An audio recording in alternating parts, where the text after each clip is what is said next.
think I've been very lucky. I've just got some funding actually, so I think I'm kind of just nipped in the back door.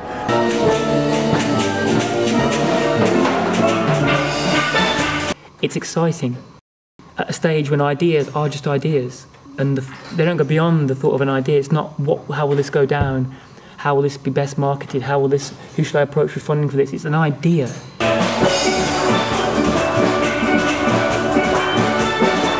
Poets trying to get their shows funded are already starting to find this. They're not getting accepted in the same way they used to be, so it is competitive. It's difficult to run that. Hearst's diamond skull marked the death of high times. Bully boys in shiny suits with My Life savings parked loud on the curb. No, I hadn't felt this recession, which you know, poets should be the first people to go, shouldn't they?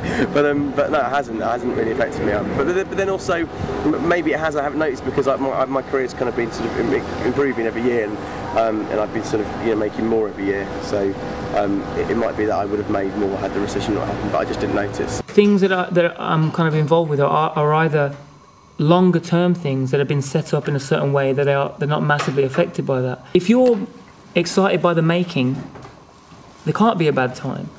There can only be different ranges of influence and different inspirations, hopefully.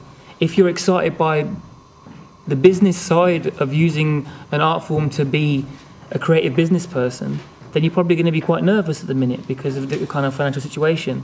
But so surely you look at what it is, and if that's what you're thinking, get a job. I was scrambling on when the scaffolding broke. A blessing, I hear, how my poverty saved me. No flat to remortgage, no car to repay, but the promised promotion has long slipped away. So, in front of the box, I pull round my blue fox. I bought into the hype that I could buy Gucci. Now I'm changing careers in a job market slump, and the weather is blusty and bravado's capsized. Shame, shame to do it again. Many, if not all, of the poets who are making a full-time living out of poetry are working in the educational arena somehow. I have friends who do this, who like workshops my bread and butter, then I got my work. For me, I'm sure a lot of other people, they kind of coexist. Increasingly, there is money to be made in live performance, and Apples and Snakes, we really are, as part of our organisational philosophy, we're really keen to pay poets and pay them a decent rate as part of trying to promote performance poetry, spoken word as a viable career. It's much easier for an established person because they can tour, pack things out. To start, I think it's a lot harder purely because there are so many more people doing it, because it's so much more accessible, so easy to get things out there. But I have faith in the fact, hopefully, that the good will out and that quality does kind of shine. We should be able to operate without funding. I mean, we might make less money, but that's not. As long as you make enough to survive, I don't think anyone does poetry for money.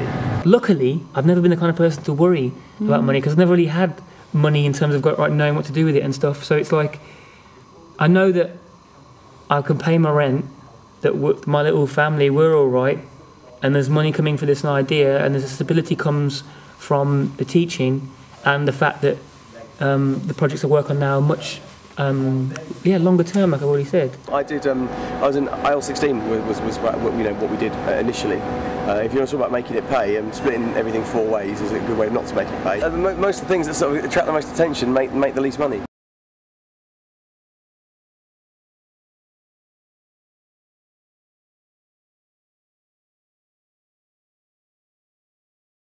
If all people have seen bloody, the Crash Bang Wallow, then they've seen any of my sort of poems. The web allows you to exist, doesn't it? You're always there. You've got like an open shop 24 hours a day. I still think you need a sort of marketing bandwagon behind you. We did Apples and Snakes. We did do a spoken word album, which is available for download and such. And to be honest, it's certainly not made anyone a living. It's difficult to get the downloads. Make sure that if you're a poet, you take your merchandise to the show, because not everyone takes advantage of that opportunity. And that's if you do a good show that sells CDs just like that, people want to know. So yeah, that's how we've sold our CD. And 90% has been through live shows. The problem was hindsight, a banker once blogged. Mortgages rated risk-free in our fog. We sounded convincing to you and to us. I have timeshare in Dubai, ostrich in Texas, a girl with a taste for Lanson and Lexus. Breathe, breathe, have faith in the greed. Not me, no more. It's a young man's chore. I'll sit in the garden and cut out the coupons, give my liver a rest, be the wife, tend the nest, pack for a weekend away in Skegness. I know, I've made so many wrong turns in my career actually. I've made some good ones as well, but I mean, I kind of feel like I've worked very hard for things that I perhaps shouldn't have worked so hard for. I've done 8 Edinburgh runs, you know, and you know, I should have just waited, bided my time, and just done one, you know, and done it really well. Don't rush into things, I think. And be prepared to work really, really hard, and always read, and always keep improving your writing, because actually my career has improved no end since I got better at doing writing, and I got better at doing writing by just doing more of it, and editing more, and you know, just challenging myself, and reading, and learning about poetry, and I think I'd be great to see more performance poets can actually take an interest in poetry, because actually it doesn't just make them look good, it makes their work a lot better, because they understand things, and they're much more in control of it. If you want to make something really good that you're happy with, and people will want it. I hope.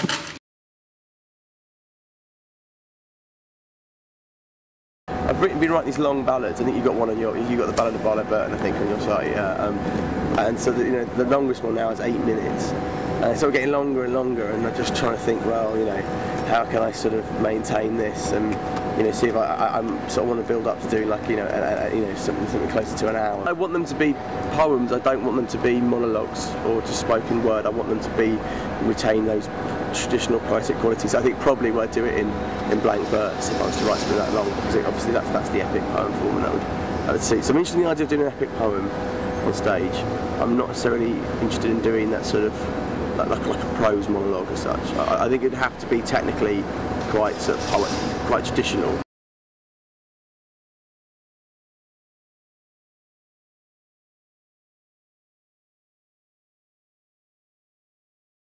Hopefully, even down to this, it feels like something that hasn't started yet.